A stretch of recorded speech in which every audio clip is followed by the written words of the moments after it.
Are you planning on taking your preschooler swimming this summer? If so, here's 10 pool safety tips you might want to hear. Okay, so as the weather gets warmer, you may find yourself and your preschooler doing some swimming. Super fun. Maybe you have a pool yourself, or you're planning on going to the local public pool, hotel pool, or maybe even a friend's pool. And since it's so easy for something to go wrong, I thought, well, let's talk about how we can prevent pool-related accidents. We had an incident a few weeks ago where I thought my son had gotten some water in his lungs and we had to go to the ER, and while we were there we learned about secondary drowning and chlorine poisoning, and I have to say it was pretty scary. This video isn't going to be about those things though, and he ended up being okay, but yeah, it was a scary moment for our family. Okay, so pool safety tip number 1 is probably the most obvious but needs to be said without judgment, and that is to be sure to always supervise your child yourself or have a trusted, designated supervisor present while your child or children are in the pool, even if they're a strong swimmer. Tip number 2 is, if possible, have the person responsible for supervising also have their CPR certificate so they know what to do in case of an emergency. Tip number 3 is to make sure your child has been taught proper swimming skills. Lots of children go through swim lessons, however, those do not qualify a child for unsupervised swimming. Tip number 4 is to teach your child about water safety. You can teach your child the basic pool rules, such as no running around the pool, no diving, or jumping into the shallow end of the pool, which prompts me to add, teach your child what side of the pool is shallow versus deep, and of course what those two terms mean.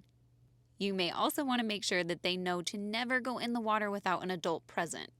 My son is now 8 and he's becoming a pretty strong swimmer, but he still knows never to go in the pool or hot tub by himself.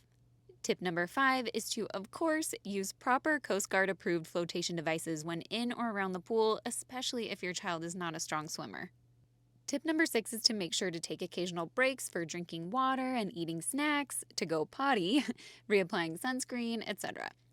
I know my son will go hard without any breaks, getting himself to the point of exhaustion if we don't ask him to get out and take a break. Swimming is a great cardiovascular workout, and while it is super fun, it's also important to let that heart rate come down a little and let them catch their breath. Tip number 7 is for the pool owner. If you think there will ever be a time when small children will be near your pool, you should definitely make sure to add a full fence around it with a child-proof lock, as well as a net that goes over the top of the pool to prevent children from going too deep if they do happen to get past the gate. There have been too many accidents reported to not have a gate and a net if you have small children, so please look into those two options. Okay, tip number 8 is also for the pool owner, and that's just to ensure that the pool area around the pool is not slippery. Our pool has rock all around it, which makes for a nice grip on your feet and prevents unnecessary slips. Tip number 9 is also for the pool owner, and that is to make sure that floaties and toys are not in the water when no one is swimming to prevent temptation in a child to want to get to those toys. And finally, again for the pool owner, tip number 10 is to make sure that you know all points of access to the pool and do what is needed to prevent small children from getting in where they shouldn't be. I think that's it, but if I missed one, please let me know in the comments, and stay safe out there, my friends.